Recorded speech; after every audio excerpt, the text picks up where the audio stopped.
تو اور بھائیوں، میرے لیے انتہائی سعادت کی بات ہے کہ میں اپنے اس جامعہ میں، جامعہ اسلامیہ اشاعت القرآن والحدیث میں حاضر ہوا ہوں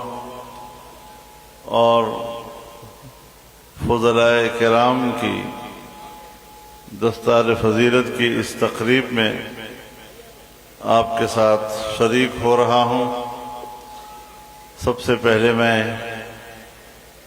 جامعہ کے فضلاء کو مبارکباد پیش کرتا ہوں،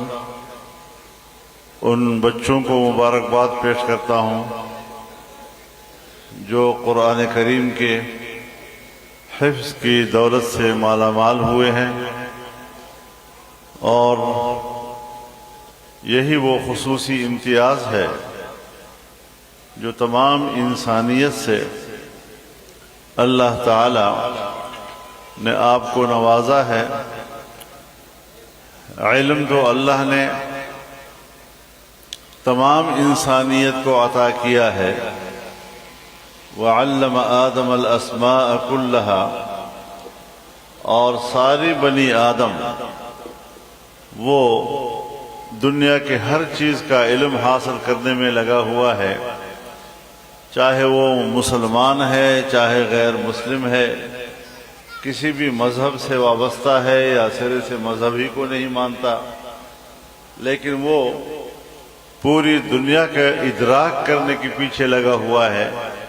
نئی ایجادات، نئے انکشافات، نئی تخلیقات، سائنس، ٹیکنالوجی، سب کچھ کے لیے آگے بڑھ رہا ہے، لیکن جو اللہ نے خصوصی اور امتیازی علم آپ کو عطا کیا ہے، الرحمن علم القرآن، تو یہ جو قرآن کا علم ہے یہ خصوصی امتیاز ہے مؤمنین کا، اور ان مدارس میں ان مسلمانوں کو جہاں کہ اس قرآن کریم کی تعلیم دی جاتی ہے، اس خصوصی امتیاز سے رب العزت نے آپ کو نوازا ہے۔ اللہ تعالی پوری امت کو اس کے برکات سے مالا مال فرمائے۔ میرے محترم دوستو، مشکل یہ ہے کہ آج قرآن و حدیث کا یہ علم جو ان مدارس کے ذریعے سے دنیا میں پھیل رہا ہے، اور صدیوں سے یہ مدارس ان علوم کی حفاظت کر رہے ہیں، عالمی قوتوں سے اگر ہمیں خطرہ ہو، ہمیں ان سے گلہ بھی نہیں ہے، گلہ ہمیں اپنوں سے ہے کہ ہمارے اپنے حکمران وہ ہمارے لیے تشویش کا باعث بنے ہوئے ہیں، اور وہ ہیں کہ مدارس کے لیے مشکلات پیدا کر رہے ہیں، اور صرف مدارس کے لیے کیا مشکلات پیدا کر رہے ہیں، وہ اسلامی معاشرے کو تباہ کر رہے ہیں۔ حال ہی میں جو قانون سازیاں ہوئی ہیں، آپ خود اندازہ لگائیں، 18 سال سے کم عمر کے بچے اگر وہ شادی کرتے ہیں تو ان کی شادی کو 18 سال سے پہلے وہ جنسی زیادتی سے تعبیر کرتے ہیں، اور زنا بالجبر کے برابر اس کو سمجھتے ہیں، یعنی ایک جائز نکاح اور ایک پاک معاشرتی زندگی،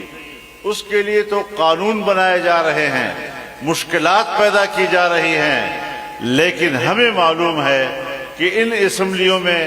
ان حکمرانوں نے وہ قوانین پاس کیے کہ جس میں زنا کے لیے سہولتیں مہیا کی گئی۔ یہ کیسا اسلامی جمہوریہ ہے؟ کس طرح ہم اپنے آپ